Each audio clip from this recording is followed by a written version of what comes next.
오늘 저희들 함께 보실 하나님 말씀은 시편 112편 1절에서 3절입니다. 할렐루야. 여호와를 경외하며 그의 계명을 크게 즐거워하는 자는 복이 있도다. 그의 후손이 땅에서 강성하며 정직한 자들의 후손에게 복이 있으리로다. 부와 재물이 그의 집에 있으며 그의 공의가 영구히 서 있으리로다. 정직한 자들에게 우리를 향하신 하나님의 뜻이 있습니다. 하나밖에 없으십니다. 그것은 우리가 늘 항상 기쁘고 감사하면서 행복하게 잘 사는 것입니다. 우리가 잘 아는 대로 데살로니가전서 5장 16절 이하의 말씀에 보면 이렇게 말하고 있습니다. 항상 기뻐하라, 쉬지 말고 기도하라, 범사에 감사하라. 이는 그리스도 예수 안에서 너희를 향하신 하나님의 뜻이다. 이렇게 말씀을 하고 있습니다. 이것을 보면 우리가 항상 기쁘고 즐겁게 감사하며 사는 것, 이것이 하나님이 우리를 향하신 뜻이라는 것을 알 수가 있습니다. 예수 믿는 목적은 구원입니다. 구원을 우리가 일상적으로 사용하는 보통의 언어로 다시 정의하면 하나님 안에서 영원히 행복하게 잘 사는 것이라고 할 수 있습니다. 물론 구원을 위해서 우리가 치러야만 하는 대가가 있습니다.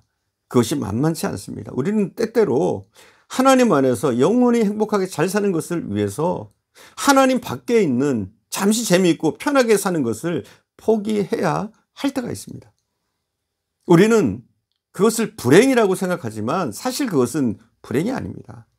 아무리 힘들고 어려워도 불편하다고 해도 그것을 불행이라고 생각하면 안 되는 겁니다.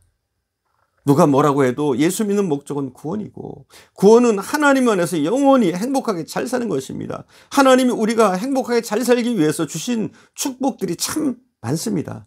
저는 그 중에 가장 대표적인 것이 바로 가정과 가족에 관한 축복이라고 생각합니다. 시편 128편에도 보면 여호와를 경외하는 자에게 주시는 하나님의 축복이 기록되어 있는데 가장 중요한 것 중에 하나가 바로 가정과 가족입니다.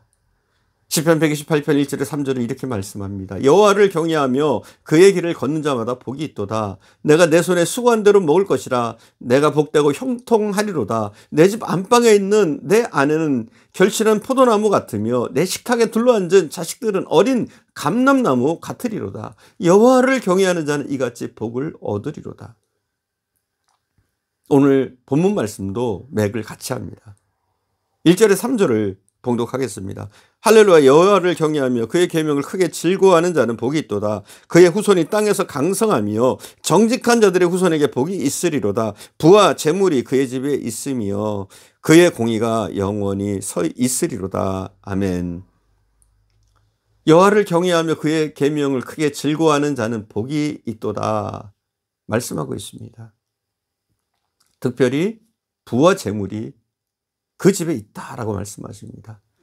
여호와를 경외하며 그의 계명을 지키며 그의 길을 걷는 자에게 하나님이 약속하시고 주시고 싶어하는 대표적인 복은 행복한 가정과 가족입니다. 특히 자손의 형통함, 그리고 그 손에 수고한 대로 먹는 것.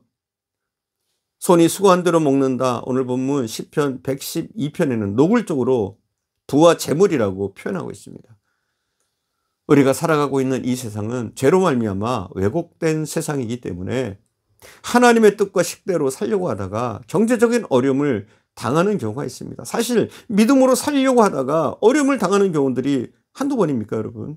그러므로 경제적인 어려움의 원인을 신앙의 부족 때문이라고 판단하는 것은 매우 위험한 생각입니다.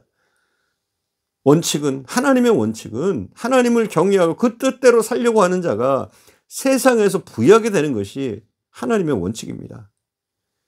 세상이 하도 잘못되었기 때문에 예수 잘 믿으려고 하다가 혹시 잠시 동안이라도 가난해질 수 있습니다. 잠시 실패할 수도 있는 겁니다. 그러나 왜곡된 이 세상에서도 왜곡되지 않은 원칙이 있는데 그것은 정말 여호와를 경외하며 사는 자들의 가정과 가족에게 복을 주셔서 늘 행복한 가정을 갖게 하신다는 겁니다. 저는 가정이 돈보다 더 중요하다고 생각하는 사람입니다. 그리고 하나님도 그러십니다.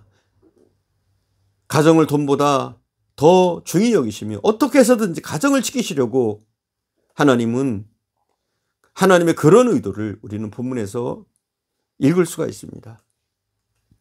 교회만큼 가정도 중요합니다. 아니, 가정이 교회보다 더 중요합니다. 살다 보니까 가정이 흔들릴 때도 있고 또 교회가 흔들릴 때도 있습니다. 교회와 목회가 심하게 흔들려도 가정만 흔들리지 않는다면 결국 교회와 목회 문제도 해결이 되었습니다. 그러나 가정이 흔들리면 목회도 교회도 덩달아 흔들리는 것을 경험했습니다. 저는 이와 같은 사실을 통해서 가정이 교회보다 더 중요하다는 것을 느끼게 되었습니다. 저는 그래서 교회와 목회를 위해서 가정을 귀히 여기고 우선적으로 돌보는 것이 중요하다고 생각합니다. 가정을 등한히 하면서까지 신앙생활을 하고 사회생활을 하는 사람들을 우리 주위에서 종종 찾아볼 수 있습니다. 또 그렇게 하는 것이 옳은 일이고 훌륭한 일인 줄 아는 사람들도 제법 많습니다. 오히려 가정을 중히 여기고 우선하는 사람을 통이 좁고 소명감이 부족한 사람으로 매도하는 분위기가 아직까지 우리 사회, 우리 교회에 남아있는 것이 사실입니다. 한마디로 바보 같은 생각입니다.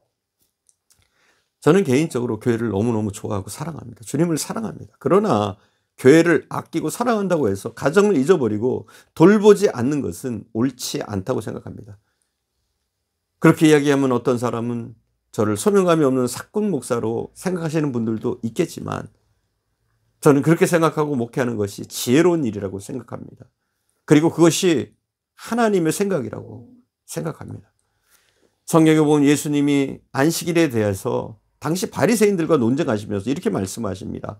사람이 안식일을 위해서 있는 것이 아니라 안식일이 사람을 위해서 있는 것이다 말씀하셨습니다. 얼마나 당시에 파격적인 말씀인지 모릅니다. 이 말씀의 정신을 따라 생각하면 가정이 교회를 위해서 있는 것이 아니라 교회가 가정을 위해서 있는 것이다. 이 말도 성립되는 것이 아닐까요? 저는 원칙적으로 가정이 교회보다 중요하다고 생각합니다. 물론 교회에 대한 우리의 사랑과 헌신을 부정하고 부인하는 것은 아닙니다. 그러나 원칙을 이야기하자면 교회보다는 가정이 더 중요하다는 겁니다.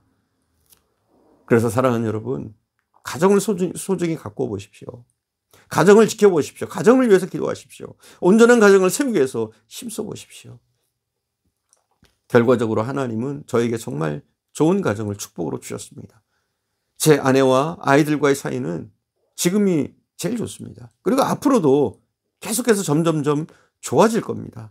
아내와 저는 늙어가고 있지만 젊을 때보다 서로 더 사랑하고 아끼고 있습니다. 그것은 자식들도 마찬가지입니다.